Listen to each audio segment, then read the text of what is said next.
बहुत पुरानी बात है। एक राज्य में एक धनवान कुम्हार रहता था।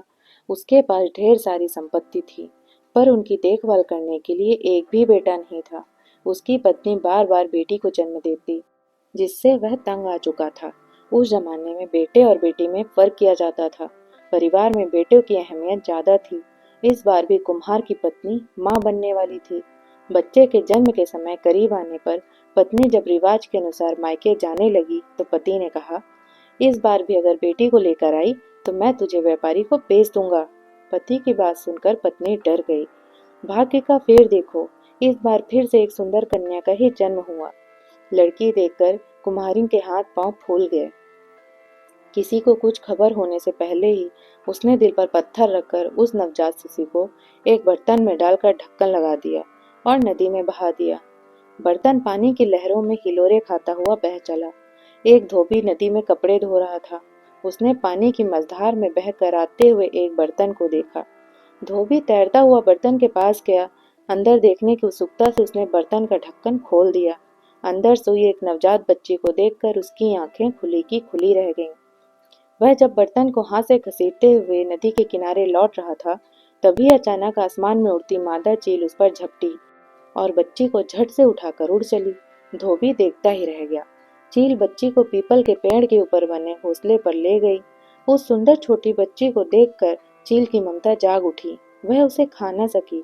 उसने उसे अपनी बेटी की तरह पाल पोस कर बड़ा करने का निश्चय किया।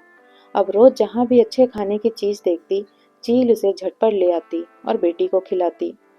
चील की बेटी धीरे धीरे बड़ी होने लगी। किसी घर में जब अच्छे कपड़े धोकर धूप में सूखने के लिए बाहर डाल दिए जाते तो चील उसे उठाकर ले आती और बेटी को पहनाती।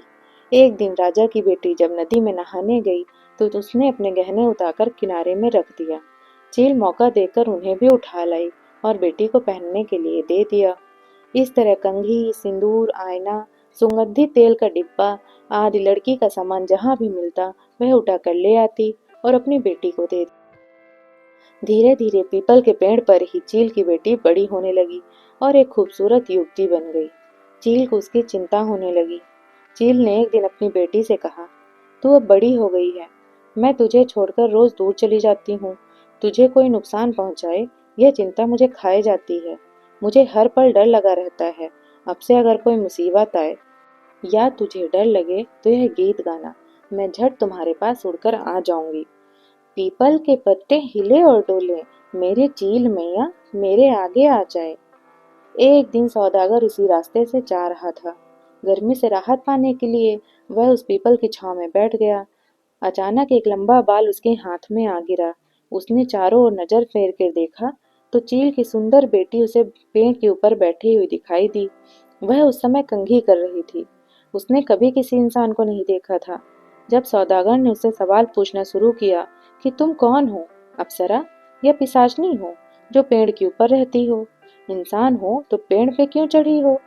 उसकी बात सुनकर वह डर गई और गाना गाकर चील माँ को बुलाने लगी। बेटी की आवाज सुनकर चील उसी वक्त वहां पहुंची और बेटी को बड़े प्यार से बुलाने का कारण पूछा। बेटी ने बिना कुछ कहे नीचे खड़े आदमी की ओर इशारा कर दिया। चील माँ ने उस जवान और सुंदर आदमी को देखकर सोचा कि अगर इसके साथ मेरी बेटी की शादी हो जाए तो मेरी चिंता दूर हो जाएगी। वह नीचे उड़कर सौदागर के पास आई और उसे अपनी बेटी के बारे में सब कुछ बता दिया। सौदागर ने कहा, मैं एक रईस हूँ, पर मेरी पहले से ही 7 पत्नियां हैं। अगर तुम्हें इस बात से कोई आपत्ति नहीं है तो मैं तुम्हारी सुंदर बेटी से शादी करने के लिए तैयार हूँ। मैं तुम्हें यकीन दिलाता हूँ कि उसे बड़े सुख और प्यार से रखूंगा और कभी कोई कष्ट नहीं दूंगा। चील माँ कुछ देर सोचती रही, फिर अपनी बेटी को समझा बुझाकर पेड़ से नीचे उतार लाई। उसने अपनी बेटी का हाथ सौदागर के हाथों में सौंप दिया। उसने माँ से बिछड़ने के गम में रोती बिलखती हुई बेटी से कहा, जब भी तुझे मेरी जरूरत होगी वह गाना गाकर मुझे बुलाना, मैं उसी वक्त हाजिर हो जाऊंगी। सौदागर चील की सुंदर बेटी को घर ले गया। वह उसे बहुत प्यार और जतन के साथ उसके साथ जीवन बिताने लगा। यह बात उनकी पहली पत्नी को सहन नहीं हुई और वह चील की बेटी से ईर्ष्या करने लगी। वह छल कपट से उसे कष्ट पहुंचाने लगी। एक दिन सातों पत्नियों ने आकर उसे चावल बनाने को कहा। चील की बेटी की आंखों के आगे अंधेरा छा गया। खाना बनाना तो दूर, उसने आज तक किसी को भात पकाते हुए भी नहीं देखा था। उसे कुछ नहीं सूझा। रोती बिलखती है घर के पीछे लगे केले के पौधे के पीछे छिपकर चील माँ को बुलाने लगी। झट से चील उसके आगे हाजिर हो गई और बड़े प्यार से बुलाने का कारण पूछा। बेटी ने कहा, माँ, मेरी सास सौतों ने मिलकर मुझे अकेले ही सबके लिए भात बनाने को कहा है, लेकिन मुझे तो कुछ मालूम नहीं। अगर मैंने नहीं बनाया तो वो मेरे पति से मेरी चुगली करेंगी, इससे मुझे नुकसान पहुंचेगा। चील माँ ने कहा, बेटी तू डरना नहीं, मैं जैसा बताती हूँ तुम वैसा ही करना। एक बर्तन में पानी डालकर उसमें एक चावल डाल देना, दूसरे बर्तन में पानी डालकर एक साग पत्ता डाल देना। दोनों बर्तनों पर ढक्कन लगाकर नीचे एक एक लकड़ी देकर तू घर से बाहर आकर बैठी रहना और देखना दोनों बर्तनों में चावल और सब्जी तैयार मिलेगी। ऐसा कहकर चील उड़ गई। बेटी ने ठीक वैसा ही किया।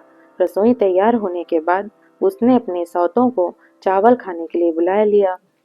सात सौतों ने अपनी अपनी थालियों के नीचे एक छेद करके रखा था। जैसे ही वे भात और सब्जी परोसती, छेद से सारा रसा बह जाता। दोबारा कहती, भात खत्म हो गया और ले आओ। अच्छे बर्तन से खाना परोसने के कारण वह खत्म ही नहीं हो रहा था।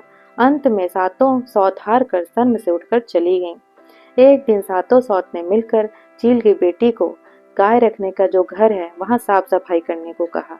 उसे कहाँ साफ सफाई की आदत थी, उसने तो कभी कुछ किया ही नहीं था। वह गहोली मतलब जहाँ गाय बांधी जाती हैं, वहां गायों के बीच में जाकर रोती हुई चील माँ को बुलाने लगी। चील माँ रोज की तरह झट से अपनी बेटी के पास पहुंची और बड़े प्यार से बुलाने का कारण पूछा। बेटी ने अपनी परेशानी बताई तो चील माँ ने कहा, तू झाड़ू की एक काठी लेकर गहोली के इस छोर से दूसरी छोर तक फेरती जा, देखना पूरा गहोली साफ हो उठेगा। कहकर चील माँ उड़ गई।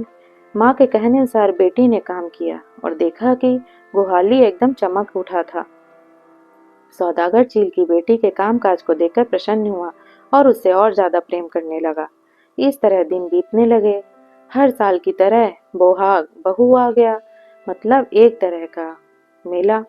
सौदागर ने अपनी पत्नियों को कपास देकर कहा, मेले में पहनने के लिए कमीज, धोती और गमछा बना देना। कौन कितने सुंदर कपड़े बुन सकता है, मैं देखना चाहता हूँ। सातों पत्नियां कपास को धोकर धुनकर सूत निकालकर तांत में कपड़े बुनने लगी। मगर चील की बेटी को यह सब कुछ नहीं आता था। वह रोनी सूरत लिए कपास हाथ में लिए बैठी ही रही। सास औरतों ने सोचा, इस बार यह बुरी तरह फंसी।